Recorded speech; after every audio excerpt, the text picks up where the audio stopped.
अरे और तो और भगवान नौकर बनने के लिए तैयार है।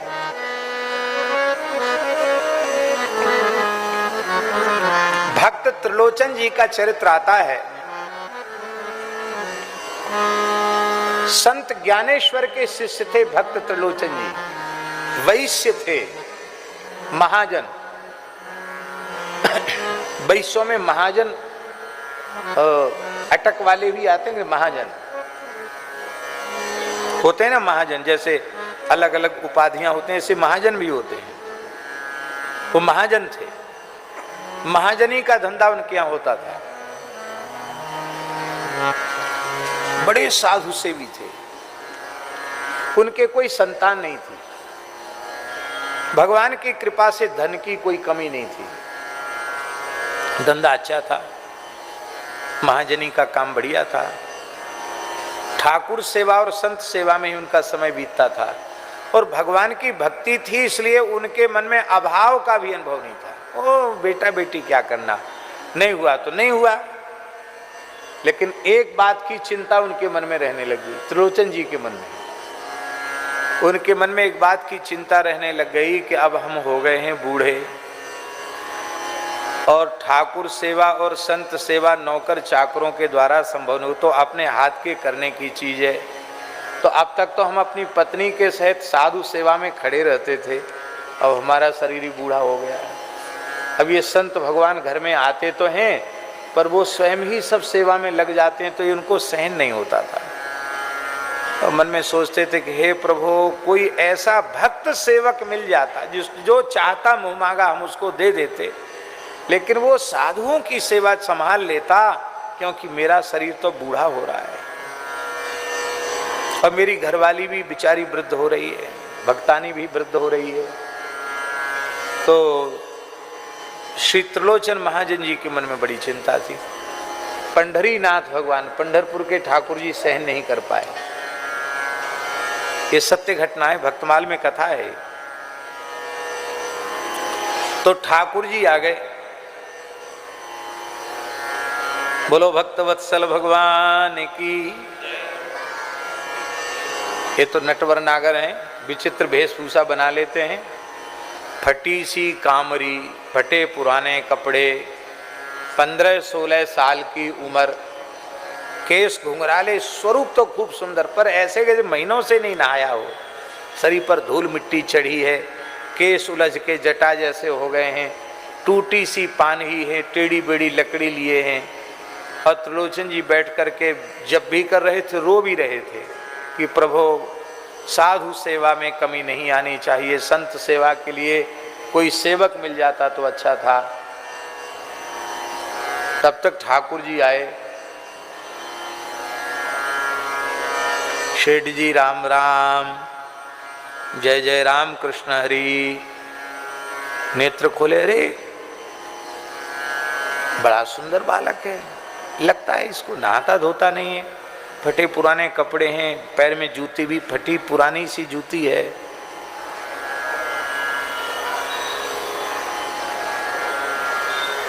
कहा बेटा तुम्हारा नाम क्या है? अरे बोले बाबूजी हमारा नाम सुन के क्या करोगे? नहीं नहीं, नाम तो जरूरी है बताना, क्या नाम है? तो ठाकुर जी ने नाम बताया अंतर्यामी, हमारा नाम अंतर्यामी है।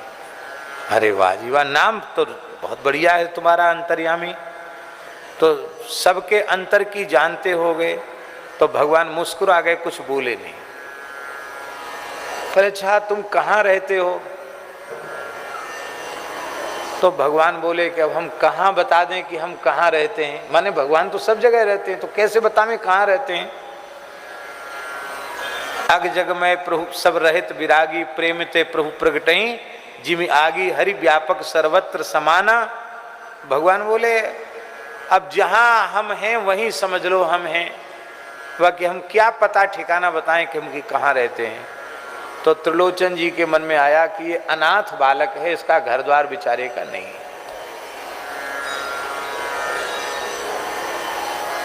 बोले तुम्हारे माता पिता का परिचय? तो भगवान बोले हमारे मैया बाप होते तो हमारी ये हालत होती।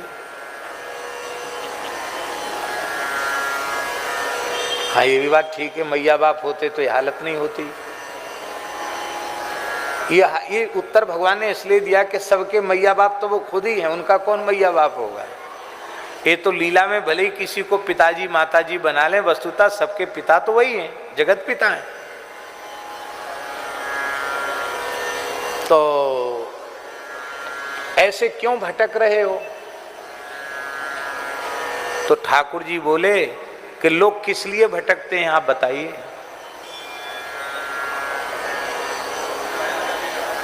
तो सेठ जी बोले, त्रिलोचन जी बोले धंधा पाने के लिए लोग घूमते हैं, तो बस इसलिए हम धंधा मिल जाए, 2 पैसा का कहीं कुछ रोजी रोटी मिल जाए, धंधा मिल जाए, इसलिए हम घूम रहे हैं।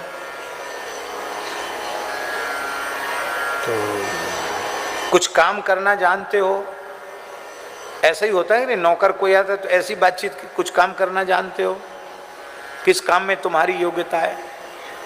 बोले हमको चारों वर्ण और चारों आश्रमों की क्या मर्यादा है, उनका क्या खान पान है, क्या उनकी रेख टेक है, सब मुझे मालूम है।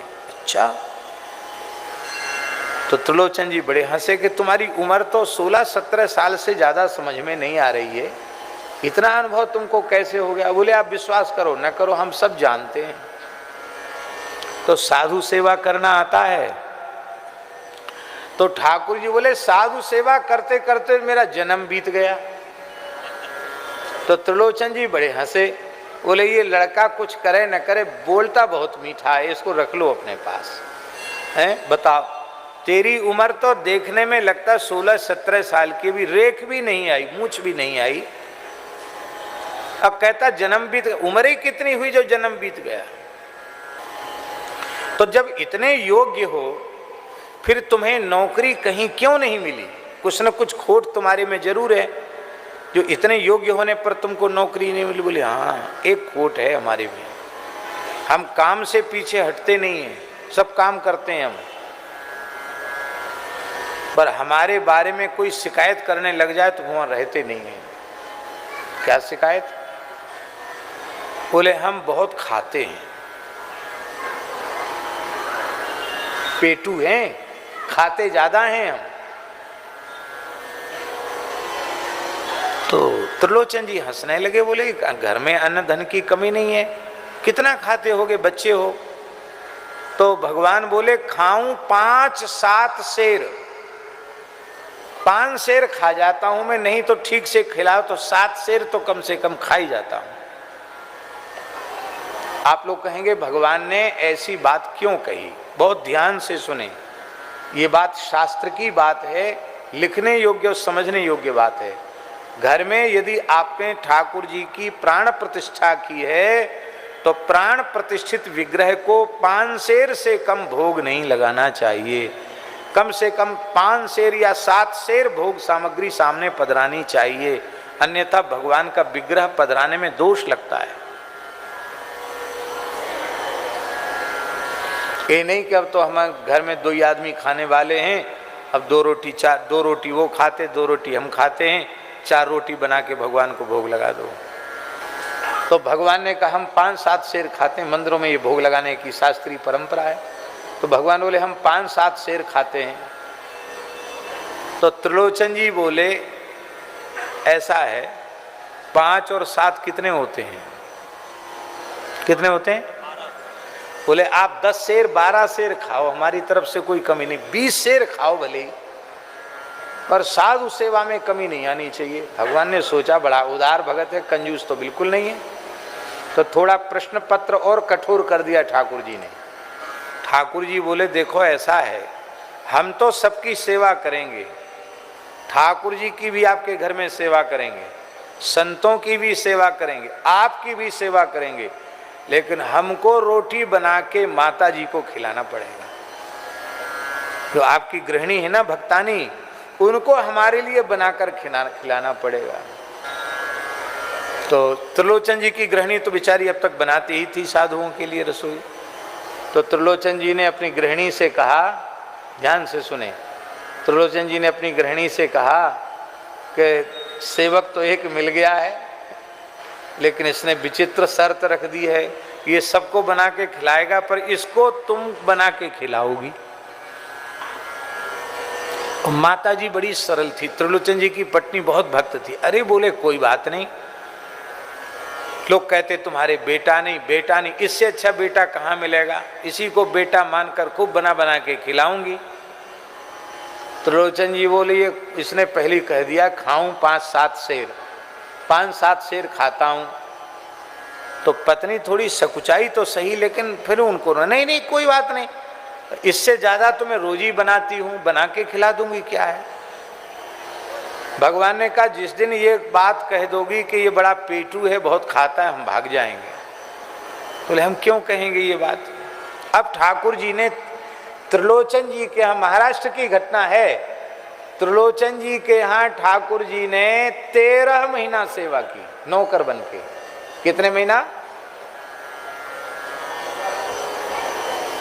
सब तरह की सेवा, चौका बर्तन से लेके झाड़ू बुहारू से लेकर सब सेवा। कहां तक कहें त्रिलोचन जी की भी मालिश कर देते, उनका भी कपड़ा धो देते, उनको बढ़िया चकाचक रखते। और भगवान के लिए क्या कठिन है। भगवान के आने से रिद्धि सिद्धि भी बहुत बढ़ गई, साधु भी बहुत आने लगे, उत्सव महोत्सव बहुत होने लगे। और जो साधु जिस प्रकार की वस्तु पाना चाहता है, भगवान के लिए क्या कठिन, वही बना के प्रस्तुत। अब प्रत्येक साधु को यही अनुभव होता कि अंतर्यामी तो हमारी ही सेवा में दिन रात रहता है। जय जयकार होने लगी। बोले भाई सेठ जी के यहाँ तो आनंद हो गया, लगता अष्ट सिद्धि नवनिधि नहीं के घर में रहती है। ओ कथा कीर्तन उत्सव महोत्सव होता रहता है, बहुत आनंद है। अब तो सेठ जी की झुर्रियां भी पता नहीं कहाँ चली गई, अब तो चमक आ गई है, माला लेके अपने प्रेम से भजन करते हैं। त्रिलोचन जी तो अब क्या कहना, बहुत बढ़िया। अरे महाराज 1000 लाख बेटा मिलाकर भी ऐसा बेटा नहीं हो सकता जैसा नौकर मिला है इनको। अब भगवान बोले हम और कुछ नहीं चाहिए, हमको कपड़ा दे दो, भोजन दे दो। अब बढ़िया सुंदर उबटन लगा के स्नान कराया, सुंदर कपड़े पहना दिए। ठाकुर जी तो ठाकुर जी सुंदर लगने लगे। 13 महीना सेवा करते करते बीत गया। एक दिन त्रिलोचन जी की गृहिणी पड़ोस में गई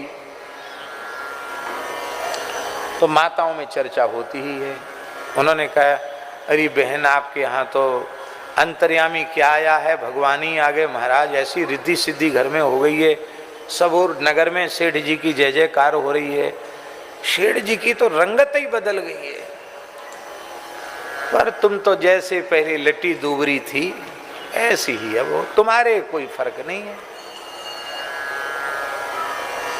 तो उन्होंने कहा अब उनको करने ही क्या पड़ता, कुछ नहीं करना पड़ता, खाली माला फेरते हैं, भजन करते हैं, थोड़ा बहुत कोई धंधे पानी की बात है वो देख लेते हैं, अब उनको कोई काम नहीं है। पर आपको भी तो काम नहीं होगा, अंतर्यामी सब कर लेता होगा। अब वो बेचारी उनसे मुंह से निकल गया कि नहीं यही तो बात है, अंतर्यामी सब करता पर अंतर्यामी की सेवा हमको करनी पड़ती है। अच्छा क्या सेवा? हाथ पांव दबाना, कपड़ा धोना, वही कुछ नहीं, उसको भोजन कराना पड़ता है बना के। अरे बहन क्या खाता होगा, 16-17 साल का ही तो लड़का है, 2-4 रोटी खाता होगा। अरे कुछ मत पूछो, 5 शेर 7 शेर एक बार में ही जय सिया राम वो खा जाता है। अच्छा देखने में तो नहीं लगता कि इतना खाता है। हाँ खाता तो खूब है।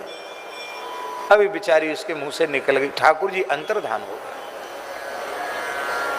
ठाकुर जी जब अंतर्धान हो गए तो त्रिलोचन जी बहुत दुखी हुई, उनकी पत्नी बहुत दुखी हुई, खाना पीना छोड़ दिया, रोने लगे।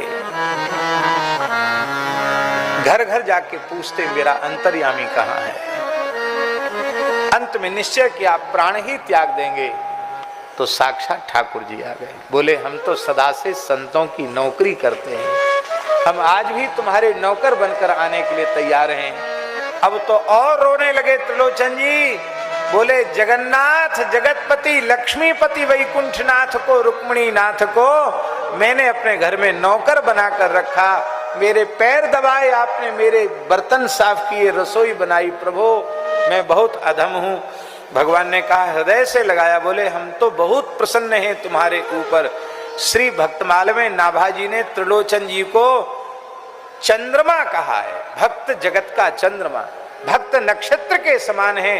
तो इस कलिकाल के भक्तों में नाम त्रिलोचन शिष्य सूर शशि सदृश उजागर, नामदेव जी का भक्ति जगत का सूर्य कहा और त्रिलोचन जी को भक्ति जगत का चंद्रमा कहा। श्री त्रिलोचन जी के पद गुरु ग्रंथ साहब में है।